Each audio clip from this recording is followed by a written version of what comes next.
Hello and welcome back to the Building HVAC Science Podcast.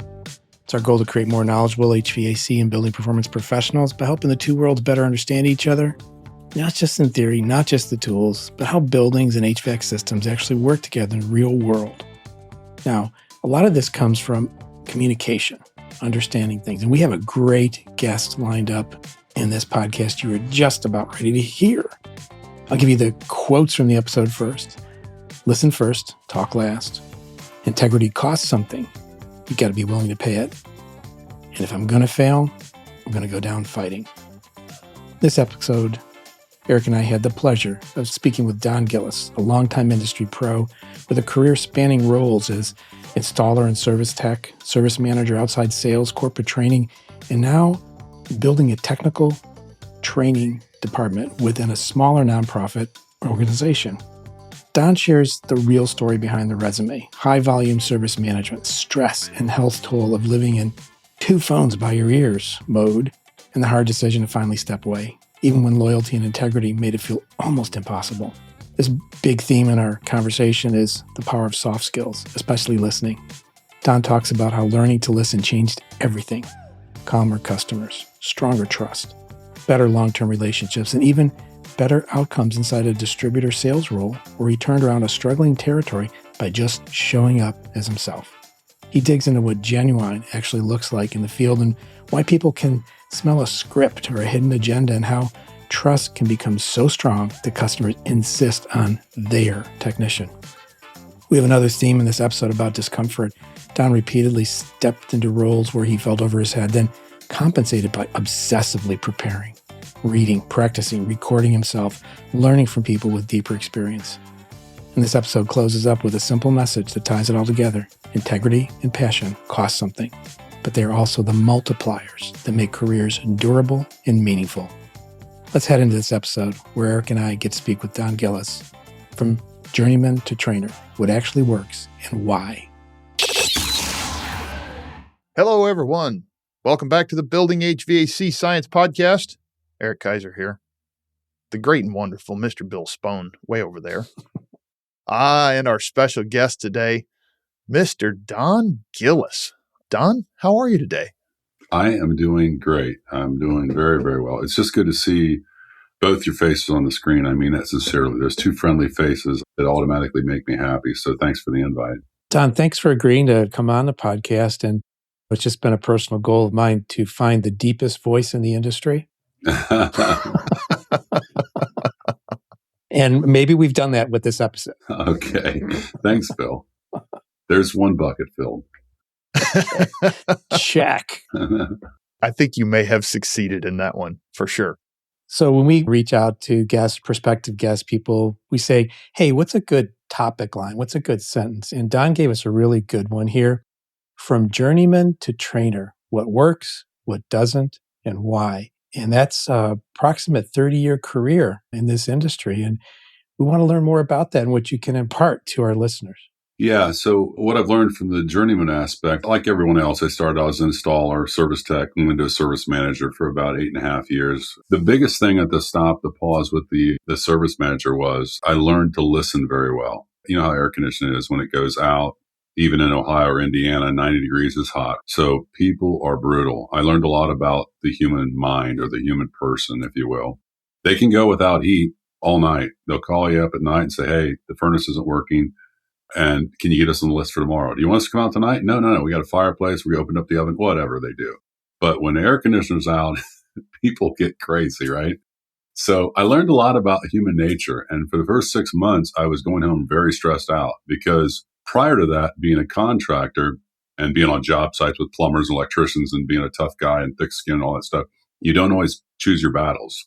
So with the customer, I learned to choose my battles. And I was self-taught that. I realized that getting on a bar stool and drinking a few beers and drinking your worries away wasn't working for me. So I became a really good listener, which I should have had from the very get-go, to be honest with you. But I learned to listen to people talk and absorb what they're saying and then politely tell them, because sometimes, a lot of times when you listen to people like that, even you guys, you're wrong. You're actually not seeing it correctly. I'm pretty good at that now because of that position. So was there about 8.5 years. We were very, very high volume. If we weren't number one or number two Bryant dealer in the state of Indiana, we were right up there. We sold a lot of boxes, literally semi-trailers on the parking lot with equipment filled all the time. And they would allow us. And it was our trailer. We just didn't have no place to put it. So anyways, after 8.5 years of that, hustle and bustle, we didn't have a project manager. So I kind of wore two hats. I wasn't just a service manager. I ran calls. I managed the service department and actually built it up, to be honest with you. There wasn't much there when I came in. He was basically a new construction company, really. So it took me a while. I really liked the owner. He was a very nice guy, very good with business, great with a pencil. He was very good at accounting, but he didn't have those soft skills, if you will. So that's where I came into the place, and that's why he hired me. But after a while of that, as much as I loved him and I'm a very loyal person and several raises that were setting me up pretty good, I realized I was killing myself. I got to be about 400 pounds. I'm not exaggerating at all. I had a chin from here down to my chest, way bigger than anyone that knows me now before Emerson. I was huge. And that's the true story. I think I broke 2 or 3 office chairs in like a 2-year time just because I couldn't buy anything strong enough to hold me up. So as my wife will tell you the story is, and I said this to somebody one time and I wasn't trying to be funny, but it's the truth. And somebody started laughing, goes, that's funny. But it took me literally 3 years to give my 2 weeks notice because every time it would come up, I would have an early hot May, basically, like in the 90s, something freakishly happened. You know how it works. And I would come home and Patty go, I thought you were going to give you Patty, I can't leave him now. It's 95 degrees out and it's only May or it's the beginning of June. I just always felt bad about that. So I finally was able to do it. I got a job offer. Like I said, we bought a lot of boxes, so we got a lot of incentive trips. And the owner was real nice about giving me at least one, maybe two, at least one a year. So by traveling with all the different distributors, because we had good capital, I made friends along the way. None of this was planned. So I started putting my feelers out. And one gentleman who was very high up in one wholesaler, he said, well, if you're going to leave anyways, I'm going to hire you. And I'll reach out to the owner and talk to him and make sure we're still going to be on good terms too. So we got that ironed out. I went and did that for almost 3 years. And actually, I hated it at the beginning. In fact, one day particularly, I turned around about 3 different times and was going to go home the first 2 months. And the fourth time I turned around, I almost made it home all the way.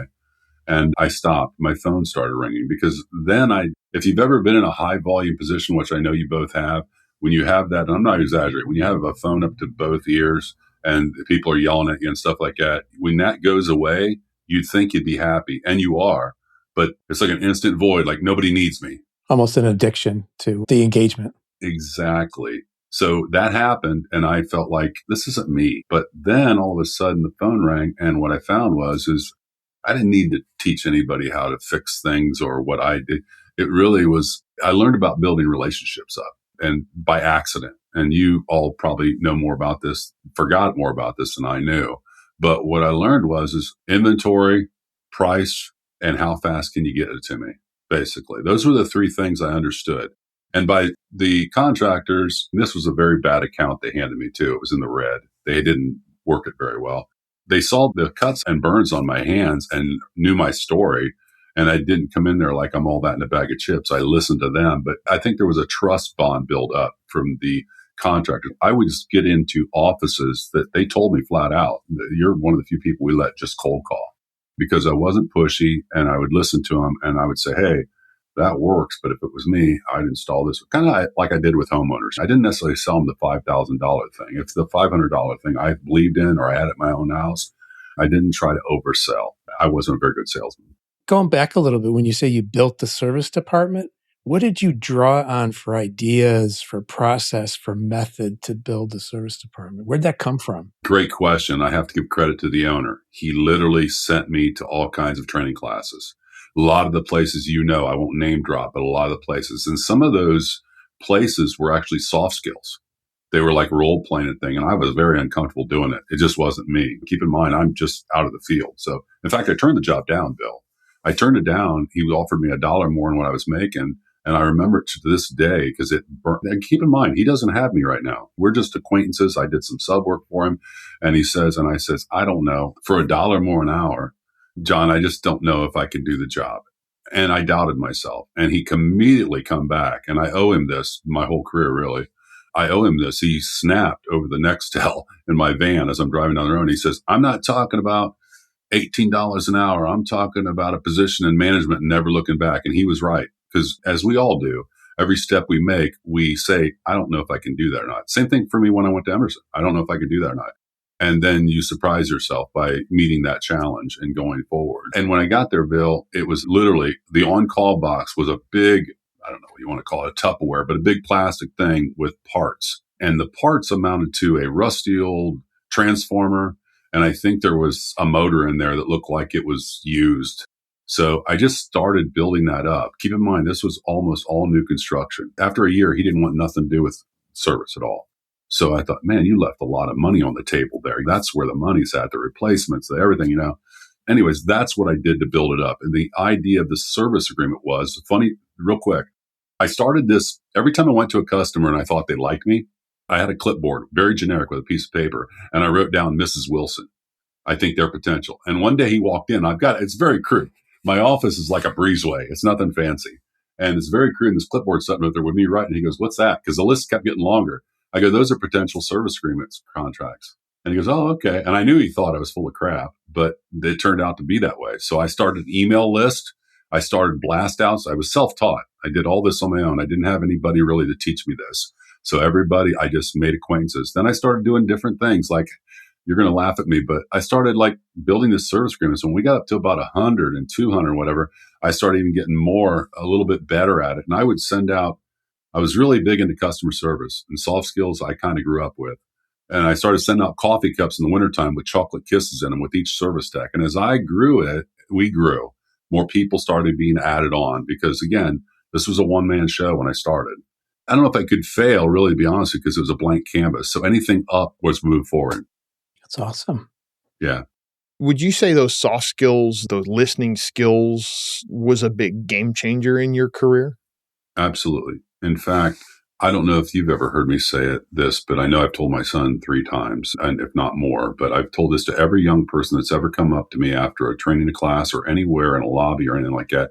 Hey, Mr. Gillis or Don, what would you do at my age? I'm 20, 30. I want to be what you are. What would be your best advice? And I always say, listen first, talk last. And I know that's cliche, but it's the truth. And I learned it by accident, really did. And once you understand what the person's saying and don't respond real quick, which you can tell by me talking right now, I'm kind of a fast talker. So I was cutting people off and didn't even know I was doing it because I wasn't really listening. I was quick to respond and not even really absorbing what they were saying. Yeah, that's a thing we often try to do. And I wanted to call that out because it's something that I see a lot of times. I think it's overlooked in the trades is the personal relationship that we can get with our customers and gaining that skill somehow. We all want to be very technical and we want to talk to people technical. And how would you respond to it? It's got to be genuine. What happens if it's not genuine? You ever run into someone who just doesn't have that thing? Yes. Again, not so much my technical skills, but my soft skills is really what got me where I'm at today, even on the service side. Because quite honestly, I'm not Eric Kaiser. I'm not Bill Spahn. If I went on a service call, we did a lot of geothermals at that job I was telling you about. It wasn't unusual for us to install 30 or 40 geothermals a year. We were very high volume. We were one of the few around the whole area. So we would drive hours to put these things in. And there wasn't very many experts. So I had to learn by accident, failing, basically. Those soft skills and bringing that genuine thought and that genuine response to people, I think is a really important piece. You got to be you. I think that's what I was trying to say. And some people just don't have it and maybe aren't interested in developing it. Yeah. No. And you refresh my memory here. So, for example, John, the owner, sent me to a class one time, and it was a really well-known distributor in Indianapolis, and they put on great training all the time. They still do. And I went there, and again, it was out of my element. It was more of a selling technician type course, if you will. It was salesman driven, but at that time you could sell more stuff. And still today, probably with this tool bag than you can a briefcase. So I went there and some of it I bought into it. But when they got into things like cards of how to respond to it, no offense to anyone out there, it wasn't for me. And I'm very transparent. When I came back, I said, what do you think? I said, I loved 90% of it. And at the very end, he kind of lost me. He said, this. And I said, he looked at me, he goes, you're right. He goes, we're a very conservative area. That's not really what we do. So getting to your point, Bill, is people could read me. I don't know why. I think it's like anything else. You go up to somebody. I think, honestly, if you want to know the truth of it, and this is life in general, you can sense good people and you can sense people with hidden agendas. I can see it. If it takes me a day, maybe 2 days, I pick up on that stuff pretty quick. And most people do. If you're coming in, I didn't have to learn to, while I'm working on a furnace in the garage, say, oh, you fish or you do this. That was just me talking. I was doing what professionals teach people to do that I just comes natural for me. So I love dogs. That wasn't made up. That's really who I was. It went from, I'll put it to you like this. I worked in the city, right? It went from, hey, somebody has to be at the house when you come, to the keys underneath the doormat, or here's the code to the garage. And that happened a lot. In fact, when we started hiring more people and I didn't show up, Mrs. Wilson or Mr. Wilson would call later. I'm not making this up. It happened a lot. Don, when we signed this service agreement, I thought you were the one going to be coming out. That was a big deal because you know how attached, Eric, both of you know how attached they get to technicians. Yeah. That's not made up. Yeah, that can be a big thing as companies expand and one person cannot be everywhere all at once. And there are certain people, I think every company I've worked for has had certain people that wanted certain technicians and they requested that technician. And there would be certain accounts that certain technicians wouldn't get sent on because they did not get along or that homeowner did not like them, the business owner didn't like them, whatever it was. That's the reality of service work, is not everybody is going to get along with every person. And where the company's there to provide a service. I want to develop another theme here. And this situation happened to me at the High Performance Hangout at the AHR Expo. There are a lot of people there, a lot of contractors there, a lot of technicians. 2 young men came up, and I think the name of the company was Polar. They were both 18 years old and had started their own company. And they asked me on the spot as I'm leaving, like the place is shutting down, they're shutting off the lights. And someone told me we should talk to you. What do you think is the one thing we need to know? And I'm like, oh my gosh. And I'm going to reflect it back on what you said earlier, but I said, it's about integrity. And it was actually something that Rachel, Eric's wife, had mentioned in our travels in the days before. Integrity costs something. And you have to be willing to pay the price when you stand up for something. And going back to your dedication to the job, where you said it took you 3 years to give 2 weeks notice, that was integrity that did cost you, perhaps. For sure. Well, I took a huge pay cut. I won't drop any numbers, but it was huge going to an outside salesman from where he had me, because I don't want to say I was an overachiever, but I worked my butt off. I'd go to the shop on July 4th and be out there with a weed killer in the parking lot shooting weeds, only because I knew even if we had 2 people on call, I was still going to be needed. So I had a 45-minute drive. Why even wait? My wife and I ran a lot of service calls together in summer when people either wouldn't answer their phone that were on call. And you always knew which ones were going to do that, right? On the calendar. You could probably like, oh, Mike's on call. Oh, stay close to the phone. What a bonding experience for you and your wife. We had some good times there, though. We'd always get a good lunch in, and it was always like spending time. It wasn't like it was bad time. It was always good time. So, you mind if I come with you? No, not at all. I mean, we actually enjoyed each other's company and still do. I interrupted you in your description of sort of the arc of your career. I wonder if you can inject back into there what came next.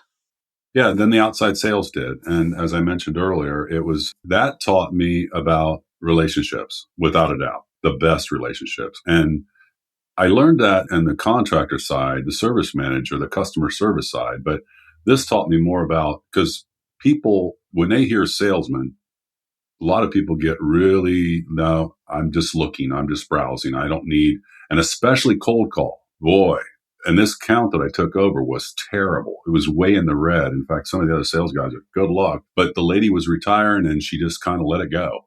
I went in there and I started going in places, and it was brutal. It was brutal at first, but I just kept plugging away. I would drop flyers off. I would drop donuts off. I would do that. And as I was mentioned before, is I had turned around 3 times. I'm not exaggerating. 3 times I turned around. Some of it was like a 15-minute, 10-minute. And I realized, oh, shoot, I can't quit my job. I don't have a job lined up.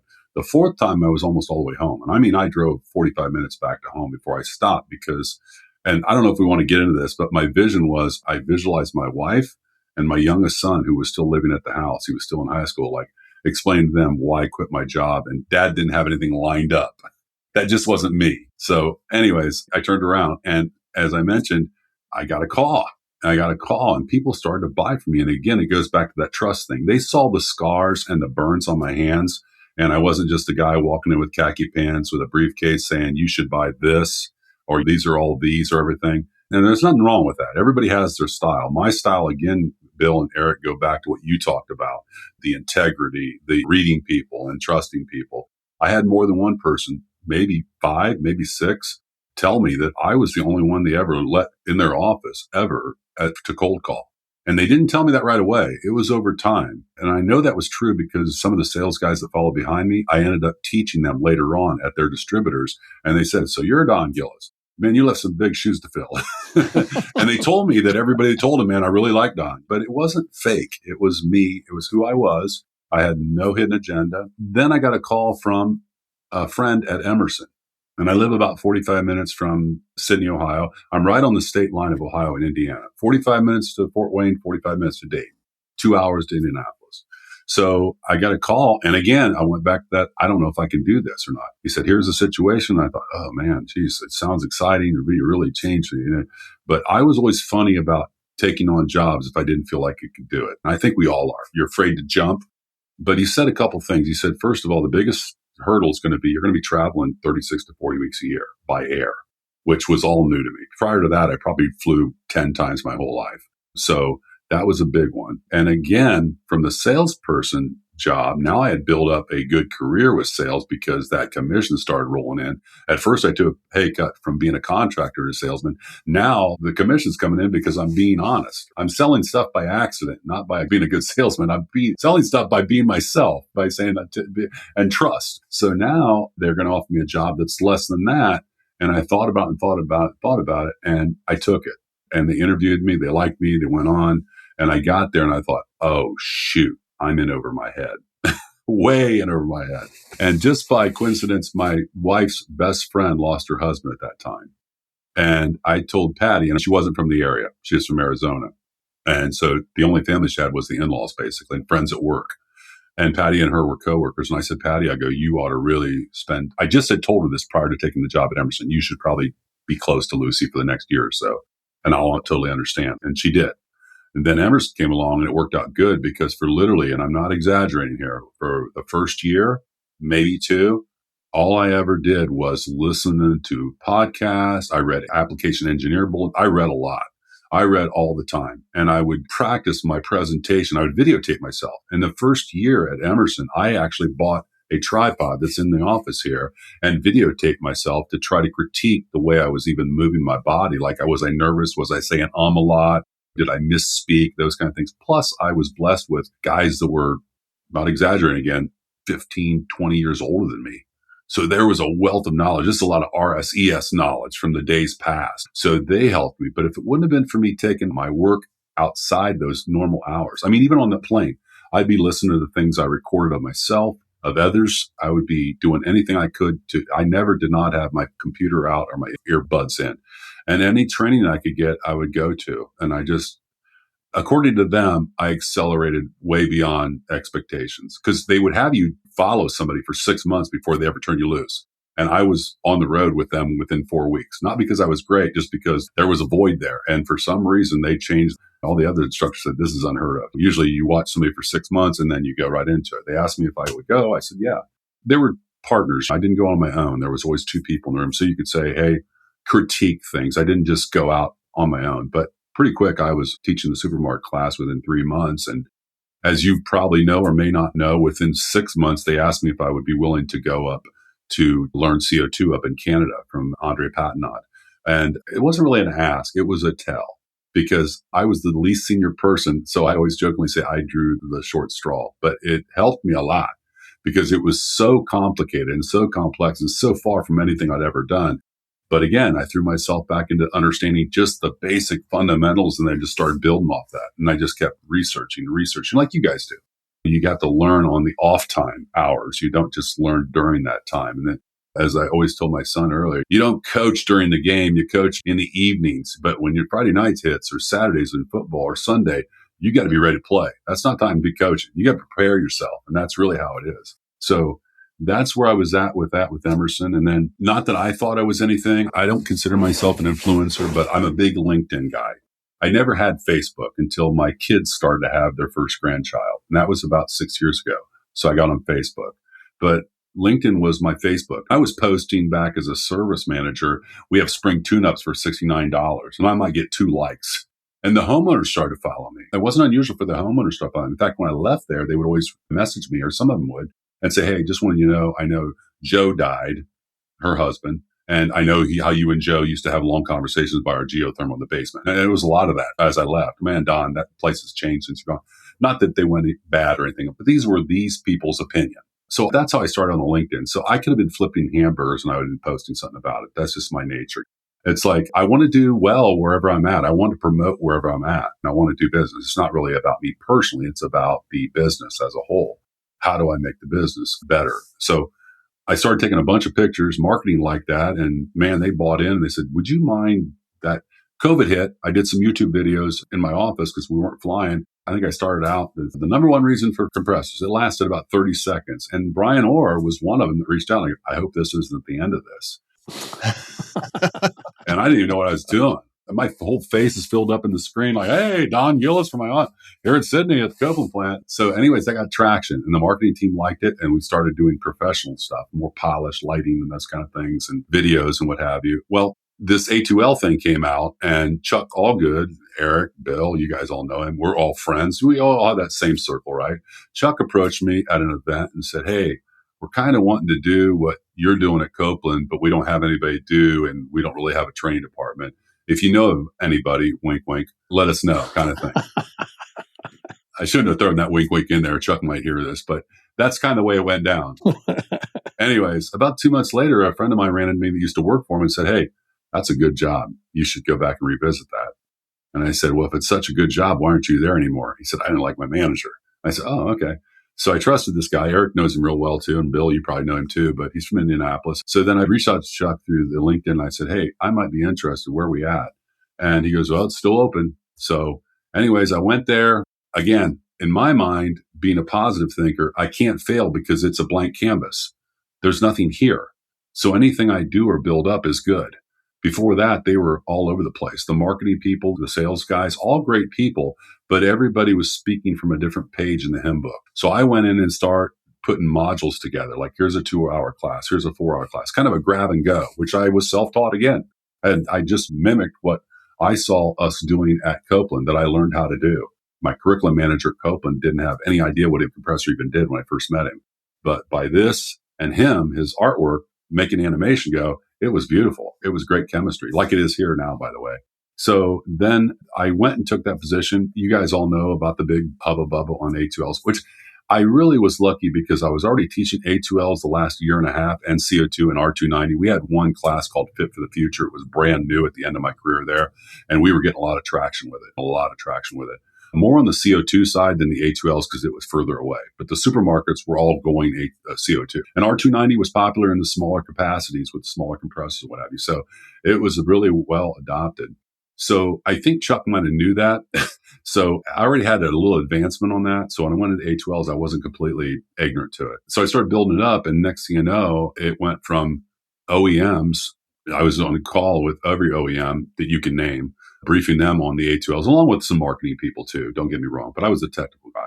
And then it went to the distributors and then it went to the contractors and it snowballed. And I'm not exaggerating. The first 2 years, I, in person now, not webinars, and I did a lot of them and a lot of podcasts too, like you guys do. Just in person, I taught over 6,000 people in 2 years. And one of them was 6,400 and the other one was like 62. And as time went on and everybody and their brothers started talking about it, it slowed down a little bit. But then I started getting invites to the big events. They somehow saw me as the template of A2Ls or whatever. But again, it was like anything else. Repetition, repetition, repetition. Well, maybe they saw the 2 L's in your last name and... Yeah, look at him. Who is that A2L guy? That guy with the deep voice? Yeah, that fat guy with the deep voice. Yeah, there you go.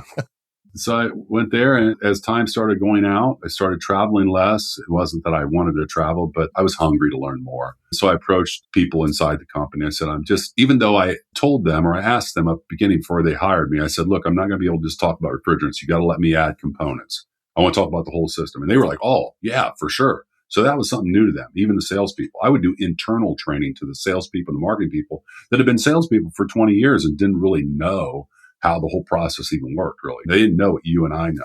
But it just wasn't enough. After leaving Copeland, again, like that service manager with two phones up to your ears, Copeland had a lot of products. I was over here. I was talking about VFDs. I was talking about CO2s. I was talking about compressors. I was talking about fundamentals. I was everywhere. Now I have a smaller plate again. The plate's just not full enough for me. So I got a bunch of job offers, and I'll leave it at that. And I chose Hardy because I saw opportunity to go in a direction I had never gone before. Some of those job offers were actually jobs I'd already done that we'd already mentioned in this conversation. And I almost went there, but because it was the comfort zone, right? So I saw the Hardy thing as being more of a challenge because there's politics part of it. It's a small organization. It's a nonprofit, something completely new to me. It's less than 40 employees as opposed to a big global company like Chemours and Copeland. So I went there, and again, I walk in and there's nobody on staff that's technical. There's nobody. There's just people marketing people, good people, and they're very knowledgeable, but they were going online kind of researching stuff. And again, their training was more soft skilled related. So I added this, what I built up since I've been here, and it's just got released recently as the counter sales specialist, my first. And then it'll be the tech support people. And then it'll be branch managers. But that's more on the sales side. We have a person for that. But now there's an ask from the distributors that's kind of come full circle to work up training technically for contractors, and the distributor actually sell the class, kind of like we did in the past that I'm very familiar with. So I'm really excited because I'm working around with people not quite half my age, but pretty young. And they've got all these degrees in marketing and graphic design and stuff. So they can literally look at a video of mine and make me an animated character with my voice. And it just blows my mind. It's just a lot of talent that I don't have. So we're learning from each other right now. So that's what I've learned along the way to get here. I guess the best way to define all of this from the original question would be, as each level you go, you take something from that. It's kind of like a recipe, if you will. You learn this along the way. You learn this along the way. You learn this one, as I spoke earlier, soft skills, relationships, listen before you speak, and then just how to carry yourself. And as you do everything over and over and over, and you grow yourself, it becomes repetitive and you just become pretty good. You look over your shoulder and go, wow, 10 years ago, I was doing this and now I'm here. And you don't know how you got there. That's a great reflection. When do you find yourself, because it sounds like you've reflected at a number of points. Is it during these points of transition, or were you considering transition, that you're reflecting like you are today?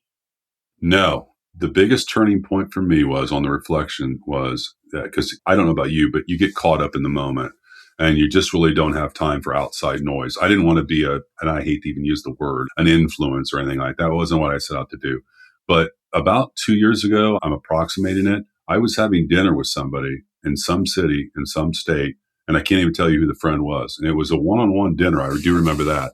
We started talking, and him, like we're doing today, asked me about, so how'd you get in the industry? And as I'm eating, I'm just blabbing. So I went from A to Z pretty dang quick, like from 0 to 105 pretty dang quick. Didn't want to let that dinner get cold, right? No, I'm still chewing, Bill. You ain't going to slow the big guy down. So I'm wolfing my food down, and all of a sudden he stops and he says, that's a great story. And I looked at him and I thought, because I never thought about it. I really didn't. I thought we all got it. We all pay our dues somewhere along the line.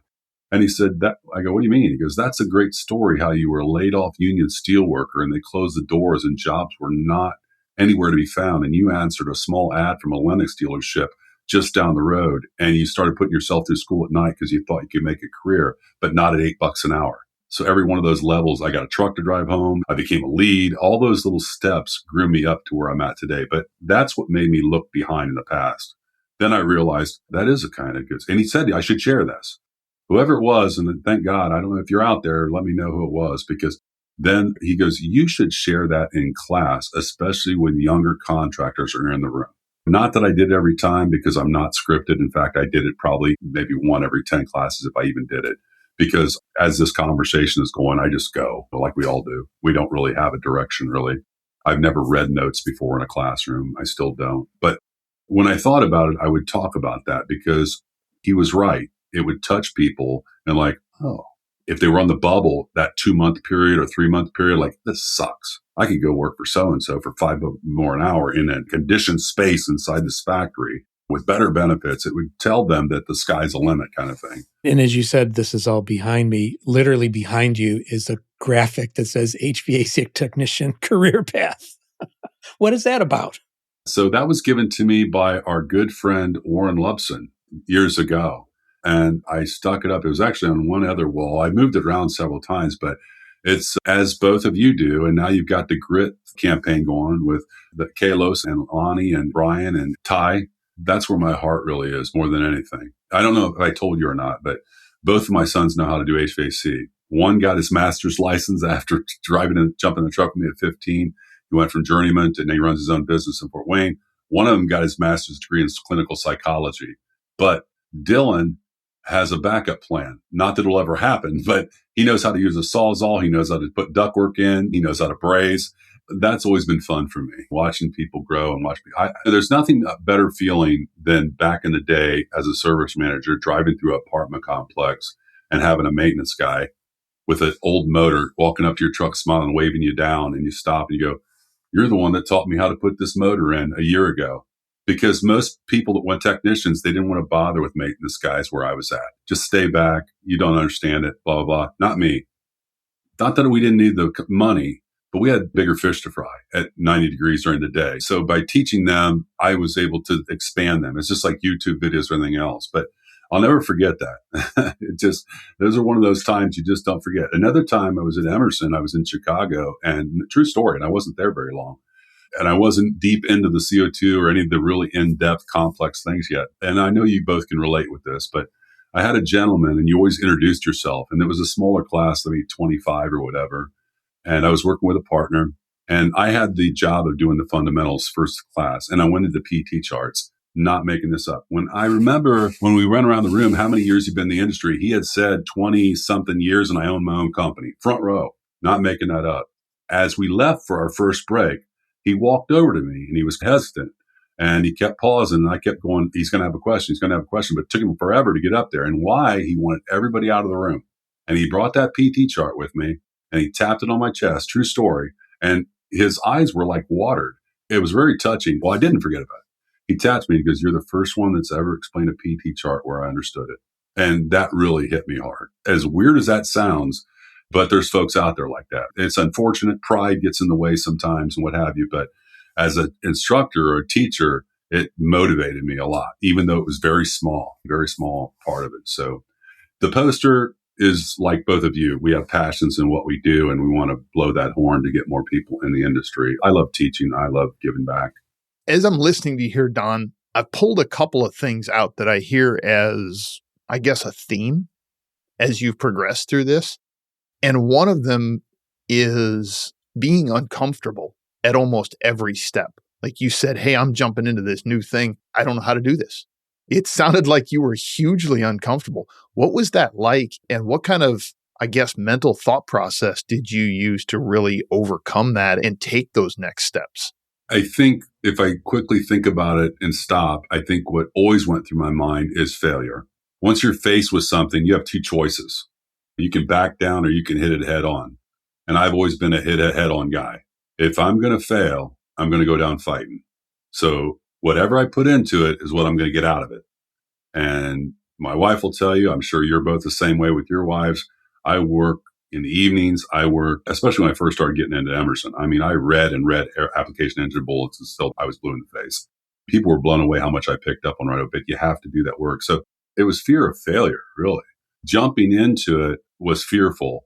But when you got there and realized, oh my God, what did I get myself into? Then fear really sets in. You don't want to let people down. You don't want to let people that hired you, that thought you could do the job, be wrong. It wasn't about being embarrassed, or I'm just not a person to go in somewhere and be dead weight. And I've told people that, employers in the past, I didn't come here to be dead weight. If I fail, you won't have to show me the door. I'll show myself the door because that's just not my nature. That's a great way, kind of a thought to close on about the integrity. You've hit upon it several times in this conversation. As we finish up here, what would be the closing thoughts for our listeners? I think passion drives a lot of what we do. And if you're passionate about anything, whether you're flipping hamburgers at Wendy's or mowing the lawn or whatever it is, that really paves the way of how far you would go. How passionate are you about that? Are you just doing this to pick up a check and to put food on the table, or do you really, really love what you do? And are you sincere about it? Are you genuine? You have to be happy in what you're doing. You have to believe in it. And I think that would probably be the biggest takeaway for me is passion, passion, passion, passion. And be honest, be original. Just be very transparent about your feelings, no hidden agendas. Because as we talked about earlier, Bill and Eric, people can read that. I know I can. I know you can. You can tell if somebody's really, when they say, I don't know, that's interesting, share that with me. You can tell that's an honest person. They really don't know. But if they start talking before you end, it's like, It's been a great conversation. I learned some things about you I didn't know. Really appreciate you even more because of that, Don. Thank you. That means a lot to me coming from you, Bill. I mean that sincerely. You're a good man. Thank you very much. Thanks for coming on, Don. Really appreciate it.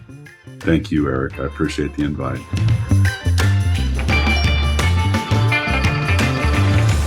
Thanks again for spending a little bit of time with us in the Building HVAC Science Podcast. You can follow our show on Facebook by searching for Building HVAC Science, and of course, in your podcast app, and you can subscribe too. The Building HVAC Science Podcast is produced by TruTech Tools Limited, and full disclosure, I'm a co-owner of TruTech. The opinions expressed are those of my guests, my co-host, or myself, depending on who is speaking, of course. If you're looking for tools or test instruments mentioned in the podcast, you can find many at TruTechTools.com. You can use the offer code HVACBS for a listener discount. Other great trade-related resources and influencers out there are HVAC Our School, HVAC Shop Talk, Stephen Reardon, HVAC Reefer Guy, Tool Pros, Service Business Mastery, Quality HVAC, HVAC Overtime, HVAC Our Videos, the HVAC Grapevine, HomeDiagnosis.tv, AC Service Tech, HVAC Survival, and MeasureQuick, as well as HVA Chicks. Again, thanks for listening to this episode. Hope you're taking advantage of all the great resources that are out there now. Until next time, take care.